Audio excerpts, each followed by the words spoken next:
L'industrie a été révolutionnée par la production de masse. Le modèle T de Ford en est un exemple emblématique. Il était performant, facile à conduire, pour un prix abordable. Cette réussite a été possible grâce à une nouvelle organisation du système de production, utilisation de machines spécialisées, de convoyeurs et d'autres technologies. L'application de la théorie de Taylor contribue aussi à ces réussites en organisant différemment le travail. Celui-ci est divisé en tâches élémentaires, améliorant la productivité. Le temps d'assemblage est réduit de 80%. Les économies d'échelle ainsi réalisées permettent de baisser les prix et de devenir le modèle le plus vendu du début du dernier siècle.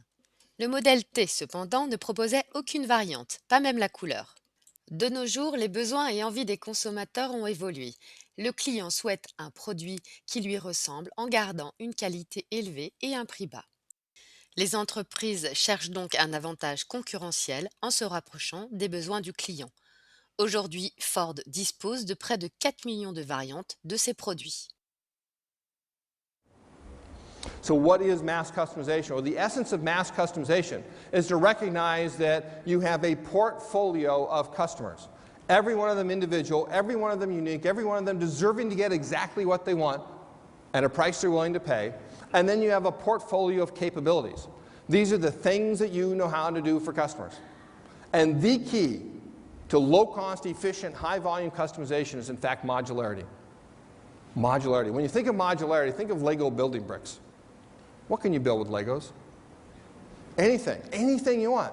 Right? Why? Because you have this large number of modules of different sizes, different shapes, and different colors, and then this simple and elegant linkage system for snapping them together. And that's what we need to do to our operations. We need to understand the individual needs of individual customers, whether these are patients or whether these are the hospitals that we are serving. And then we need to bring down and do only and exactly what each particular individual needs, creating a customer unique experience chain. Mass customization is not being everything to everybody, but rather doing only and exactly what each one needs. De nombreuses entreprises proposent des produits personnalisables: chaussures, vêtements, conception de cuisine, personnalisation de chocolat ou configuration d'un ordinateur. Offrir un choix plus large implique une complexité plus élevée du système de production. Pour garder un prix avantageux, il est nécessaire de chercher un compromis. Nous voulons fournir le maximum de produits ou services différents avec le minimum de ressources. Il y a trois piliers pour la personnalisation de masse: le développement d'un espace de solution, déterminer les possibilités de personnalisation offertes aux clients, la conception d'un système de production flexible et robuste, identifier les leviers organisationnels et technologiques. L'accompagnement au choix, simplifier la configuration du produit-service par le client. Ces trois éléments clés, aussi appelés capabilities ou compétences, sont interreliés. Il s'agit ici de présenter un aperçu de ces trois piliers. L'espace des solutions. Ici, deux modèles s'opposent. D'un côté, la production d'un produit standard répondant à un besoin partagé par de nombreux clients. De l'autre, la production d'un produit unique répondant aux besoins d'un client en particulier. La personnalisation de masse se situe entre les deux. Il s'agit de proposer des attributs de personnalisation, ce que nous permettons de faire et ce que nous écartons. La conception du produit ou service repose sur le principe de la modularité. Cette modularité permet d'obtenir des économies d'échelle.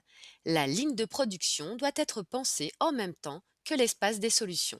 Le but est de réduire l'impact de la diversité sur la performance de l'entreprise en maximisant l'utilisation de ressources existantes à travers le partage ou la combinaison de modules. Les systèmes de production flexibles permettent de produire des variantes d'un produit à un prix raisonnable. Ils reposent à la fois sur des outils technologiques, le principe de modularité, la polyvalence des opérateurs, ingénieurs et cadres. Ils offrent souvent des performances moins élevées qu'un système dédié, mais ils permettent de gérer les changements de gamme et une agilité plus importante. En termes de pilotage, un couplage entre flux tiré et flux poussé est utile pour assurer un compromis entre diversité et standardisation. Une partie de la chaîne de production fabrique des modules standards et l'autre s'occupe de la personnalisation. La différenciation retardée permet d'augmenter la part des activités gérées en flux poussé et toutes les économies qui vont avec, se rapprochant de la production de masse. Les activités gérées en flux tiré permettent de personnaliser le produit-service. La modularité du produit-service, liée à la détermination de l'espace de solution, joue un rôle important. Une conception concourante de l'espace des solutions et du système de production permet de déterminer la limite entre le flux poussé et le flux tiré, donc entre le standard et le personnalisé. L'accompagnement au choix. Cela peut être difficile d'exprimer son choix lorsque l'offre est large. Si le client n'y parvient pas, il ne sera pas satisfait. C'est ce que nous appelons le paradox of choice. Mettre à la disposition du client un configurateur peut être un remède à ce paradoxe. Il devient alors acteur en s'engageant dans un processus d'essai-erreur et définit plus précisément son besoin. Il teste successivement différentes options et évalue l'impact des choix. Le résultat est davantage conforme à ses attentes. De plus, des vérifications chronophages de cohérence du produit sont évitées. Le plus important pour la personnalisation de masse est de concevoir en même temps l'offre et le système de production. Cela permet de trouver un compromis entre la diversité et la performance. Et pour obtenir une définition claire et rapide du besoin du client, il faut s'aider d'un configurateur. L'état parfait est probablement impossible à atteindre, mais certains outils peuvent vous aider à faire la transition vers la personnalisation de masse. La plateforme iTeam Factory en illustre quelques-uns. Convoyeur reconfigurable, imprimante 3D, gravure laser et bien d'autres.